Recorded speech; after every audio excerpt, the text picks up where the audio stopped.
Today is July 4th, 2016, and it's Happy Independence Day to all Americans. And the point of this video is that it's great that we are independent as a country, but you should be independent as an individual with our food, because all of the conventional GMO mainstream food that they're serving us, that they're growing in our fields, which is mostly GMO corn and soy, it's actually not really a good food system.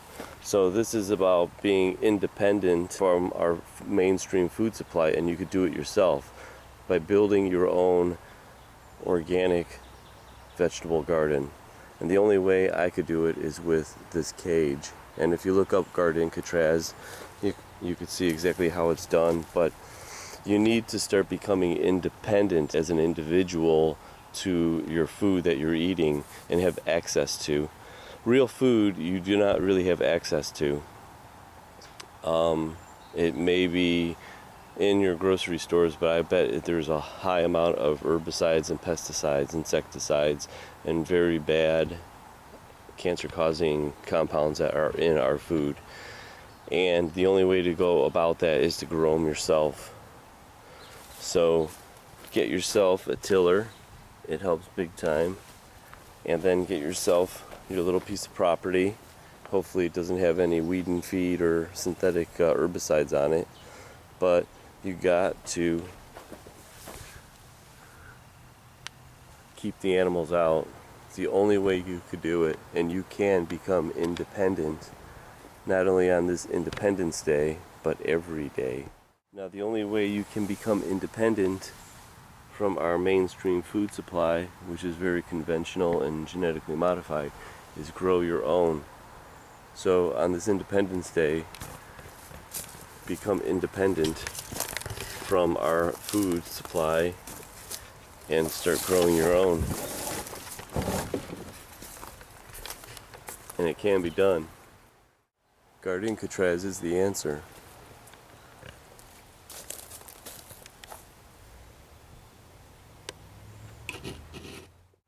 Now look at the soil.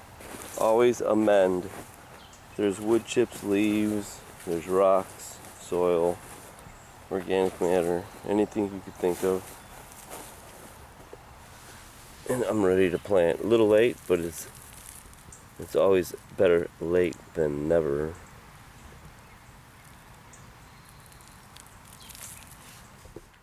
And this is what I grew this year, and you could do it too, from seed.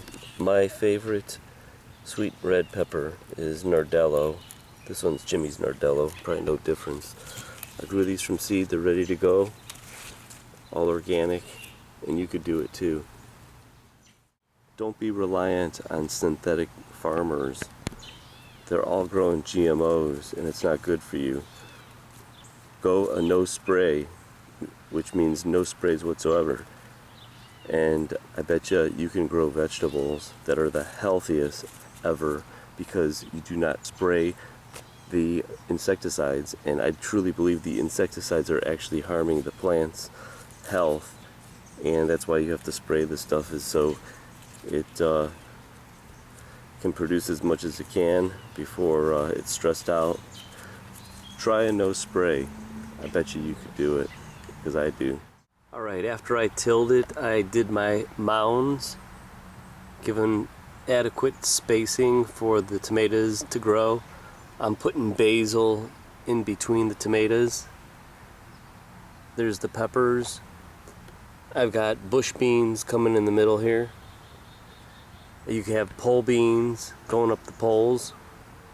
And I would highly advise, dill is really easy to grow. Just throw it in a corner and you're gonna always have it. And then cilantro. Now here's one thing I recommend that you grow, and it's cilantro. And once you have it, it just keeps coming back. And actually, the seeds for cilantro is coriander. There's the coriander, and it smells so good, and when it's fresh, there's nothing like it. We have no clue as to what food is genetically modified in our food supply that we're eating. that is probably most likely causing illness and disease, possibly even cancer. So don't wait for our governments to start labeling our foods, because there's a very big pushback. They think that by labeling it a GMO, it's going to scare people to think that it's unsafe to eat. Well, that's exactly why they want you to not know whether it's genetically modified. So on this Independence Day, I truly believe that we need another revolution to push back the forces that want to deceive and keep us in a shroud of secrecy as to what the heck is in our food